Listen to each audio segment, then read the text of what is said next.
So ngayon guys, i-reveal natin yung sahod natin sa YouTube kung magkano. Kasi maraming nagre-request dati pa kung magkano yung sinasahod ko sa YouTube.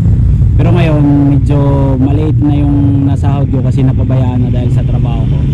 Tara, samahan nyo kami. Sip your chai, you got nothing to hide.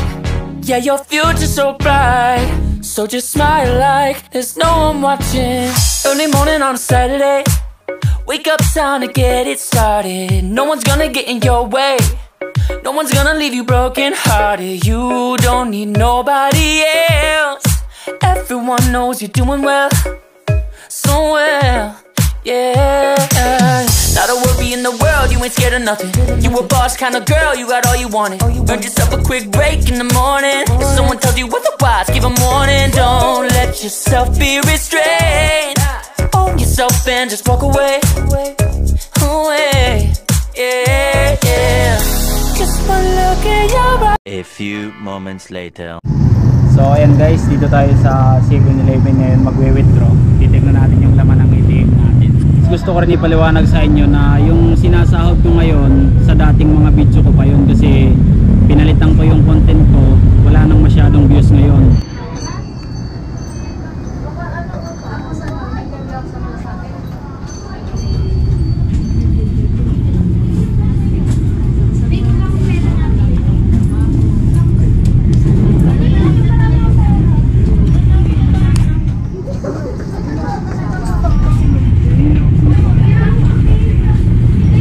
Medyo nabawasan na ito kagabi ng 800 ata.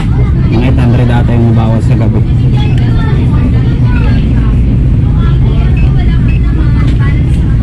Ay, walang laman, ma'am? Ay, wala na laman.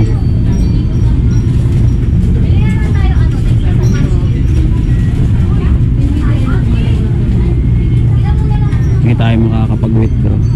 Ayun yung laman, no? Nabawasan namin kagabi yan ng 800 ata or 700. So guys, baka nagtataka kayo kung bakit ganun lang yung sinahod natin sa YouTube. $100 lang kasi yung nakakuha kong AdSense. Eh, yun lang yung pumasok sa bank account ko.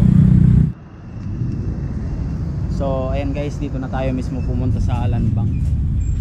Bale, hindi na namin ipapakita sa inyo yung pag-withdraw namin kasi nakita nyo naman kung magkano yung laman ng ATM natin. So maraming salamat po sa panonood sa vlog ko.